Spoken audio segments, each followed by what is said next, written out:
Welcome back, everyone. I hope you're doing well. Today we are doing an epic history video. We love epic history, and this is the Suez Crisis. It causes conflict and global repercussions. The Suez Canal, of course, is the canal that was man-made. That was, I think it's the Red Sea and the Mediterranean. It kind of connects the two. And it's via Egypt, I believe, in terms of the territory. Now, I also think, any context I think I do have, I think this happened in the 50s.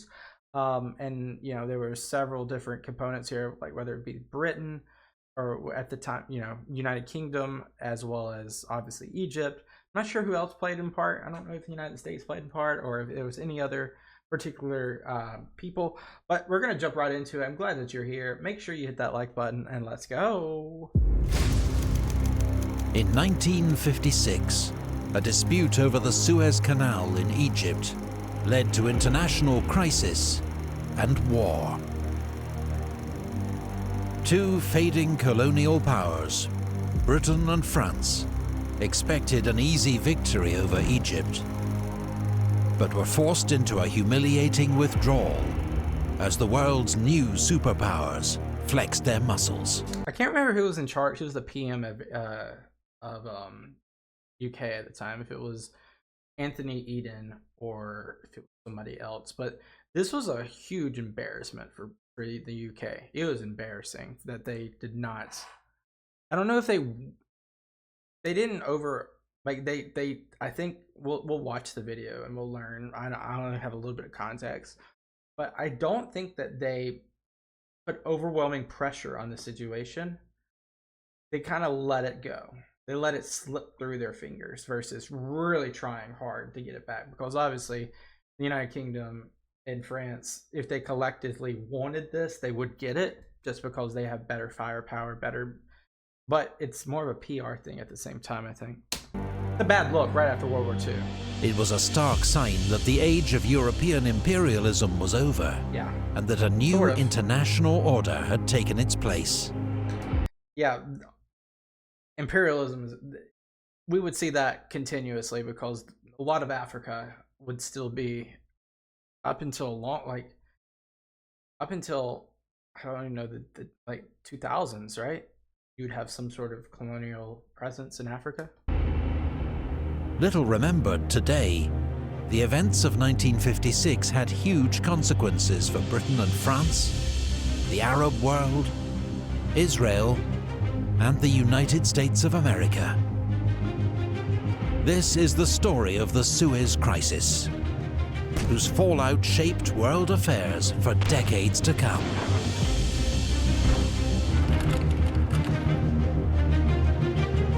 Spinal cord of the British Empire.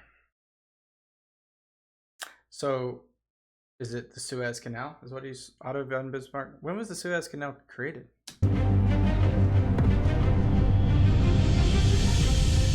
I'm sure he'll tell me. In 1869, world navigation was transformed by the opening of the Suez Canal. Yes, and I know I'm pausing and he's probably going to explain it, but it's just such an interesting thing because ever since the Ottoman Empire overthrew Constantinople in 1453, everyone had to go west, and they had westward expansion, which led to the colonies and the slave trade and everything else that happened in the West. But wondering, what would have life been different if the Suez Canal was created 300-400 years earlier? Things would be so different, because to transnavigate, you would have to go below the Horn of Africa, or if you're daring, go through the Arctic Ocean, which is very unnavigable, and depends on the time of the year.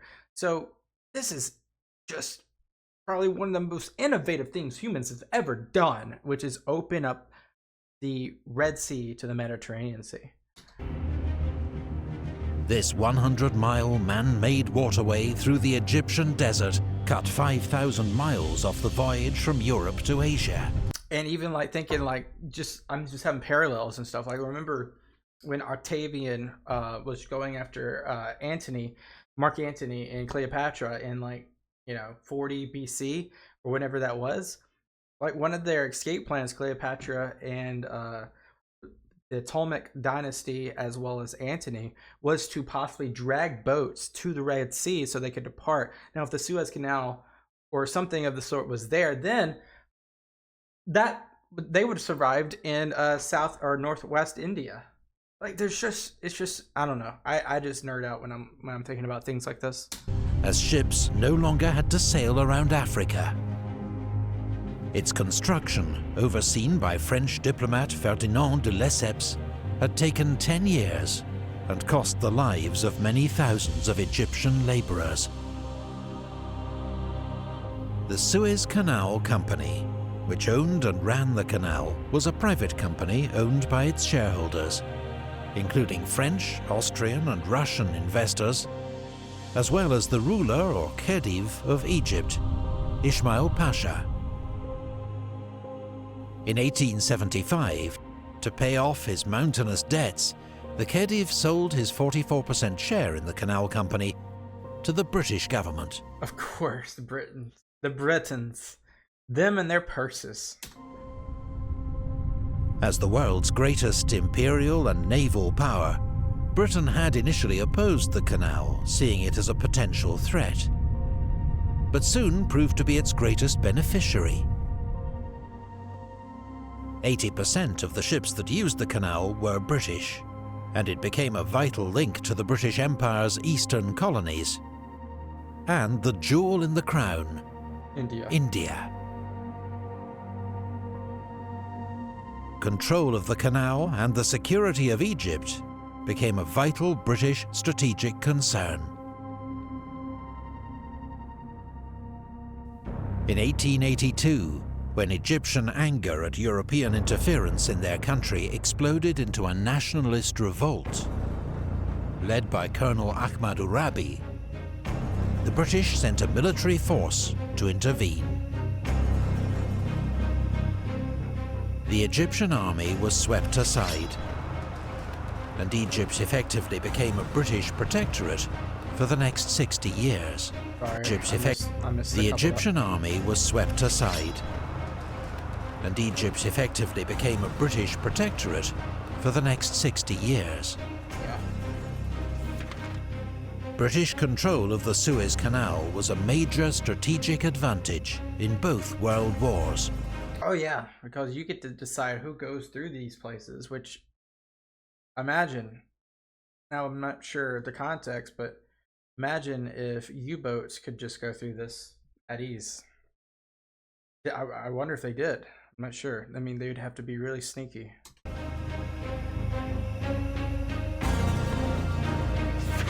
But in the wake of victory in World War II, the British Empire was in retreat. India, Pakistan and Burma gained their independence. There were revolts against British rule in Malaya, Kenya and Cyprus. Egypt had received formal independence in 1922. But Britain continued to station troops there and govern much of the country's affairs. Only in 1947 did British troops withdraw to the so-called Canal Zone, under an earlier deal with Egypt's King Farouk, that the British could keep bases there until 1956. And I think there's a lot of parallels here with this man-made canal and another one, Panama.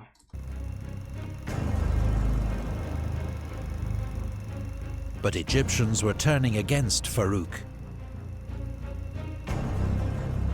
They blamed him for failing to prevent the creation of the Jewish state of Israel, and for Egypt's defeat in the Arab-Israeli War that had followed. They also blamed King Farouk for allowing British troops to remain in Egypt. In the Canal Zone, British soldiers and civilians came under attack from the increasingly hostile local population, with riots, arson and gun battles, leading the British to impose martial law. By 1952, a group of nationalist Egyptian army officers, known as the Free Officers Movement, had had enough. They seized power in a military coup. King Farouk was forced to abdicate and went to live out a luxurious exile in Italy. The following year, Egypt was declared a republic.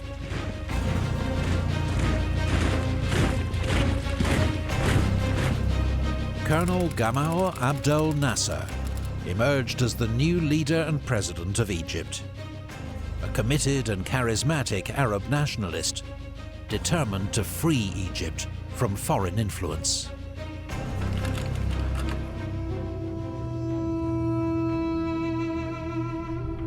In the 1950s, America and the West were engaged in a standoff with the Soviet Union, known as the Cold War.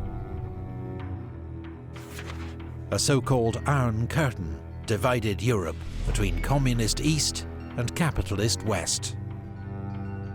Around the world, each side tried to win friends and limit the other's influence. Proxies. Egypt, the largest and most powerful Arab state, would be a valuable prize for either side. But which way would President Nasser turn? US President Dwight D. Eisenhower wanted to win over Nasser, but couldn't grant his request for a major arms deal. They'd most likely be used against Israel, which had many supporters in the US. The US and Britain instead offered to fund construction of the Aswan Dam, the centerpiece of Nasser's plan to modernize the Egyptian economy. Britain also agreed to remove its troops from the Suez Canal zone by June 1956. Okay. But then, border tension between Israel and her neighbors boiled over as the Israeli army attacked Egyptian-controlled Gaza, Too soon. killing 38 Egyptian soldiers. Oh. The Gaza raid made Nasser determined to rapidly strengthen and modernize Egypt's army. Since the US wouldn't help, Nasser turned to the Soviet bloc and signed a major deal to purchase modern tanks and aircraft from communist Czechoslovakia. Wow. The deal was seen as a huge triumph across the Arab world.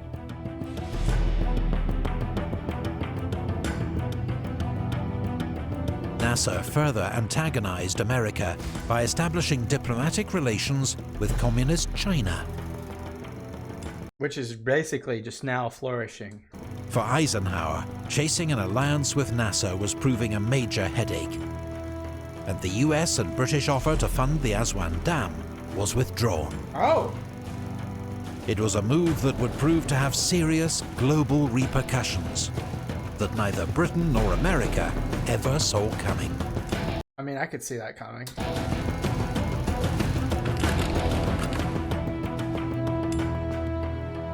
Huh. On the 26th of July, 1956, Nasser stunned the world by announcing that with immediate effect, Egypt would nationalize the Suez Canal Company. We dug the canal with our lives, our skulls, our bones, our blood, he declared. The money is ours, and the Suez Canal belongs to us. Got a point. We shall build the Aswan Dam our own way. If Britain and America would not fund the dam, Nasser intended to fund it himself with profits from the Suez Canal Company. His speech received an ecstatic response from the people of Egypt. Nasser's move was entirely legal. The company's shareholders would be bought out at fair prices. Yet his decision would trigger an international crisis, war, and a new era in the balance of world power. In Britain, Prime Minister Sir Anthony Eden responded with fury to what he saw as a major attack on British national interests. 15,000 ships a year came through the Suez Canal, and from the Middle East they brought a vital resource that the British economy couldn't survive without. Oil. Through it travels today about half the oil without which the industry of this country, of Western Europe, of Scandinavia, and of many other countries too, couldn't keep going. This is a matter of life and death to us all. Oh, so you're making an emergency. Nasser, as Eden put it, had his thumb on our windpipe. As Britain's Foreign Secretary in the 1930s and World War II, Eden had made his reputation by opposing appeasement, the policy of trying to maintain peace by giving in to the demands of dictators. But now, with poor health and frayed nerves clouding his judgment, he convinced himself that Nasser was another Hitler or Mussolini, an Arab dictator that Britain had to face down. Didn't seem like a dictator to me. The Egyptian president, he decided, would have to go. Oh, you are trying to get him out? French Prime Minister Guy Mollet agreed with Eden's assessment. He had an additional reason to want Nasser gone. France was fighting a bitter war in its African colony of Algeria against nationalist rebels, trained and supplied by Nasser. Oh. Britain and France now secretly began planning a military operation to seize control of the Suez Canal, remove Nasser from power, and reaffirm their status as major global powers. That summer, under pressure from the Americans, Eden agreed to host an international conference in a last effort to find a peaceful solution to the crisis.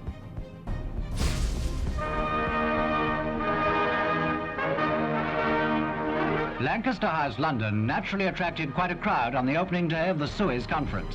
22 nations were represented. Only 2 countries, Egypt and Greece, had declined the invitation to the Of course Egypt's going to decline. The Greece is an interesting one, though. fateful meeting. 18 of the 22 nations supported Britain and France's position Is this Buckingham? that the Suez Canal be returned to international ownership, Probably not. a proposal turned down flat by President Nasser. US Secretary of State John Foster Dulles This guy. Know a little bit about this guy. told the British that nevertheless, America would not support an attack on Egypt. Dulles strongly believed that military action against Nasser would push the entire Arab world into the arms of the Soviets. Besides, President Eisenhower was running for re-election and would not welcome the distraction. It was a warning that Eden fatefully ignored. Britain and France had already chosen the path to war. Well, France is already at war with another Arab nation just a neighbor away. And then they're making it an issue.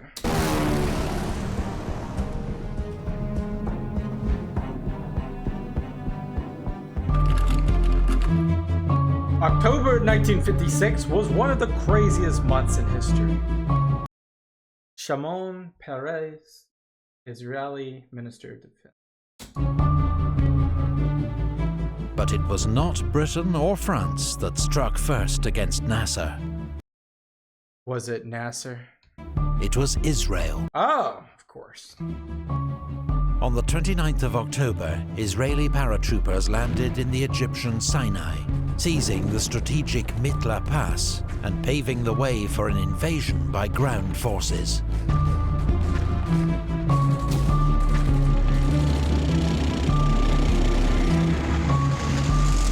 At the UN, Israel insisted it was acting in self-defense against raids by Palestinian fighters known as Fedayeen, operating from bases in Gaza and Sinai. Who is determined to wipe out the bases in the Sinai wilderness from which murder and death and destruction are launched again. But there were no Fedayeen bases in Sinai. Britain and France, claiming to be acting on behalf of the international community, issued an ultimatum to both sides. Stop fighting within 12 hours and withdraw all forces 10 miles from the Suez Canal, or they would intervene to enforce compliance. Ah, they're creating a vacuum that they could fill. Egypt was effectively being told to abandon the Sinai and the canal. Israel accepted the terms. Nasser refused. So on the 31st of October, British and French aircraft, taking off from carriers in the Mediterranean and bases in Cyprus and Malta, began bombing Egyptian airfields, air defenses and infrastructure. Ain't that crazy?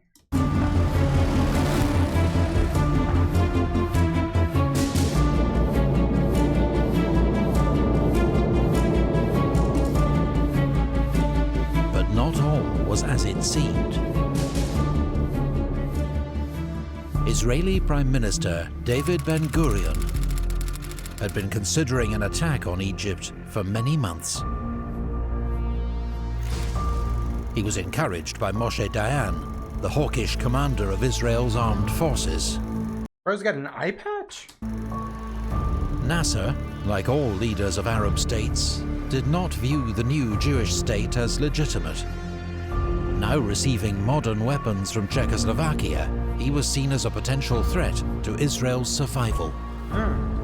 They were also determined to end Egypt's blockade of the Straits of Tiran, which prevented Israeli access to the Red Sea and limited opportunities for trade. France wanted to ally with the Israelis to get rid of Nasser, but British Prime Minister Sir Anthony Eden was anxious about being seen as the aggressor. So, like I said, I didn't even know this happened this way, but I'm sure he went through Israel to start this. So the French came up with an idea. At Sèvres, near Paris, representatives of Britain, France and Israel met in secret to plan a war. Israel would invade Egypt, allowing Britain and France, posing as peacemakers, to issue an ultimatum they knew only Israel would accept. Then, claiming to be acting to safeguard the canal, they would invade Egypt and overthrow Nasser. It's not a bad plan. It's just an obvious plan. They had no real plan for what to do once he was gone. Put in someone. It would take years for the full details of this conspiracy to emerge.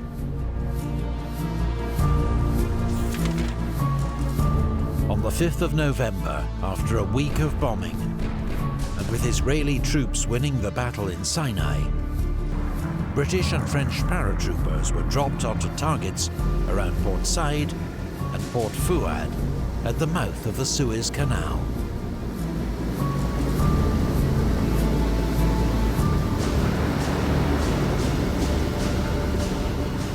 Once on the ground, they quickly seized Egyptian airfields and key infrastructure.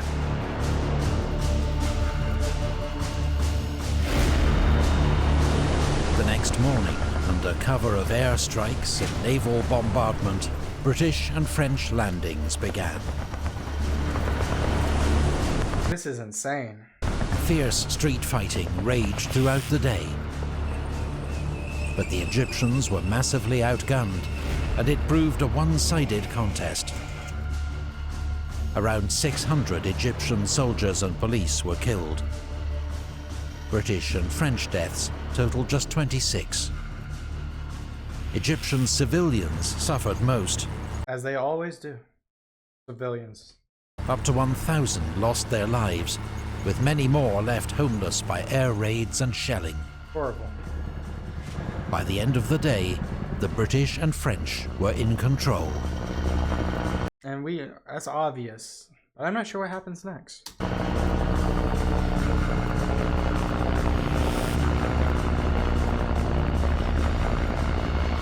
But they couldn't prevent the Egyptians sabotaging the Suez Canal itself. They sank ships in its narrow channel, blocking the canal and putting it out of action for several months. That's going to cost a lot of money.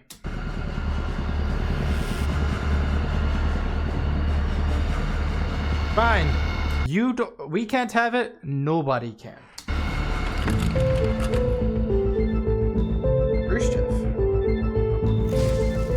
wasn't hard to see that the British, French and Israelis were working together. And at the United Nations, world opinion quickly turned against them. That's why I say it's an embarrassment. For once, the US and Soviet Union were united in condemnation. Wow. A typically animated Soviet premier, Nikita Khrushchev, This probably helped relations between Khrushchev and the United States. even threatened to fire rockets at Paris and London. President Eisenhower thought the invasion had no moral or legal justification, and he was furious with his British ally for going behind his back. The British and French governments delivered a 12-hour ultimatum to Israel and Egypt, now followed up by armed attacks against Egypt. The United States was not consulted in any way about any phase of these actions, nor were we informed of them in advance. As it is the manifest right of any of these nations to take such decisions and actions, it is likewise our right, if our judgment so dictates, for we do not accept the use of force as a wise or proper instrument for the settlement of international disputes. Ironic as a state institution for America to say that, but Eisenhower had his head on his shoulders there. Eisenhower wanted international attention focused on Hungary, where Soviet troops were, at that moment, brutally crushing a popular uprising.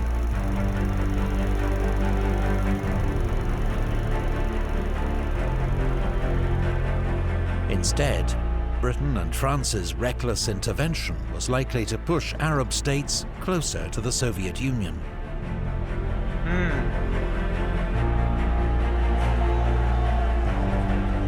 In the UN Security Council, Britain and France used their veto to block resolutions that criticized Israel's attack on Egypt, or their own intervention. But with both world superpowers condemning their attack, they now faced a vote in the General Assembly and the threat of UN sanctions. Britain's economy had been fragile before the crisis began. Now, market fears caused the British currency to crash, threatening economic disaster. Only a massive loan from the International Monetary Fund could save Britain. But Eisenhower blocked any IMF aid until Britain agreed to a UN-backed ceasefire in Egypt. Yeah, Eden just sacrificed himself with this. Eden, facing growing opposition abroad, at home, and from within his own Did he resign? government, had few options. Just 2 days after British troops landed in Egypt, they announced a ceasefire. Yeah, like I said before, this was a humiliation. Maybe not for like military, because if they wanted it, they would have took it. But because the United Nations is a thing, because there's checks and balances to a world that used to not have that, moral superiority takes over. It doesn't matter. Greed gets circumvented. And this is how it should be. The French, abandoned by their ally, had no choice but to follow suit. Within days, the UN's first major peacekeeping operation got underway, as Danish UN troops arrived in Egypt to take over from the British and French.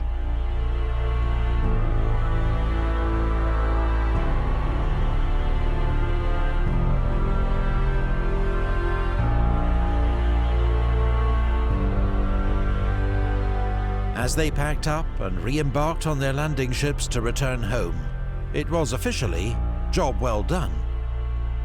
But in truth, Suez had been a humiliating fiasco. The political leadership had been reckless, the military objectives confused, and as soon as international pressure had mounted up, the British had had no option but to abort the entire mission. That winter, under intense American pressure, Israeli forces also withdrew from Sinai. An act of disastrous folly whose tragic consequences we shall regret for years. The Suez You said that? Hugh Gaitskell, leader of the British Labour Party. I can't remember if he took over prime ministership or not. The Suez Crisis forced Britain and France to accept that they were now second-rank powers. No longer could they act as they wished on the world stage, without first considering the view of the United States. The lesson taken by the British was never again to jeopardize their so-called special relationship with America. Very true. For France, the lesson was that Britain and America were unreliable allies, and their interests were better served by closer ties within Europe. Israel achieved some objectives, including the opening of the Straits of Tiran to Israeli shipping. See, that was wrong by them to be blockaded there, but they were not recognized, so I understand that. But with Nasser still in power, future conflict with Egypt and its other Arab neighbors was almost certain. The Sinai War proved to be a precursor to the far more decisive Six-Day War, fought a decade later. British Prime Minister Sir Anthony Eden's career and health were ruined. Yeah. He resigned, but not before lying to Parliament about his knowledge of the secret deal with Israel. I wish my successor all good fortune, and Godspeed to you all. Goodbye. Thank you very much. President Nasser, fated as the hero of the Arab world for having stood up to European imperialists, had in reality been saved by US and UN intervention. Very much so.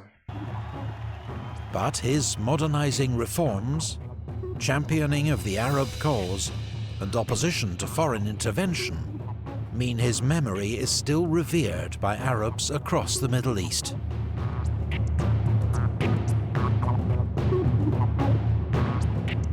The impact of the Suez Crisis on America was perhaps the most far-reaching.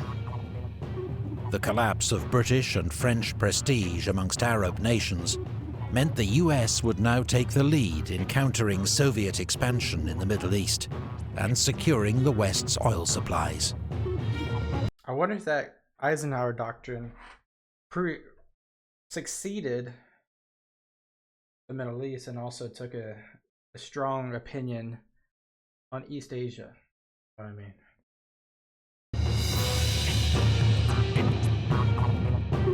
The Suez Crisis would accelerate US involvement in this volatile region. I mean, eventually the Abraham Accords would become a thing, and that would be good, but yeah. The consequences would stretch well into the 21st century. Clarifying debate over a possible war in Iraq has given an added sense of urgency to their mission. Well, we're going to talk about Iraq. That's a whole other thing with Saddam Hussein and invading Kuwait, and that's a whole other thing. I wouldn't say that's too connected. We're talking about the Gulf War. All right, good job. Beautiful video. I really like most topics, very superficial, but kind of epic history, kind of like showcases the details, the motives, the storytelling. Everything is just to a T amazing.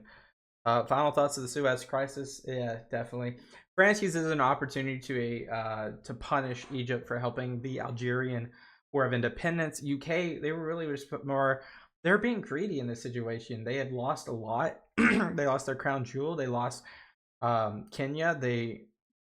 They were just continuously losing territory as the decades passed from their Commonwealth. And the Suez Canal is such an important thing for them in terms of, in terms of the specific economic impact. It's more about pride, I think, than anything from what I can see for the United Kingdom. They wanted to hold on to something that they still had, but they lost India. They lost this territory. They lost that territory. So, you know, with a close ally like France, they were able to combine that, and then they saw an opportunity with Israel to really help them, and those three really got shown out on the world stage and as the aggressors. It's so obvious. You know, it's so obvious that me, someone that is not a UN superintendent, not a UN member, can just literally, without even the context of how they did it, just immediately guesstimate that that was probably what happened, because it's that obvious. So a bunch of smart people in the UN could easily have saw this retroactively after it happened. So good for the UN stepping in, good for the United States and Eisenhower stepping up, good for Khrushchev, good for all of the people that stood up against this, because there is contradictory, you know, there's always like the East versus the West, or like the fascist or the whatever dictator that people are able to easily go against those people. But when it's the people that are quote unquote the good guys, you know, the Western progressive nations like France and the United Kingdom, it's hard to stand up to them. But we did. That's great. Thank you guys so much for watching. Make sure you hit that like button, join our Discord. Also, if you want to become a member on the channel, you can press that join button down below. That'll let you see videos days before other people. It'll let your recommendations for future videos be prioritized, and many more perks coming. Appreciate every single one of you. Thank you guys so much. Have a great day. Goodbye.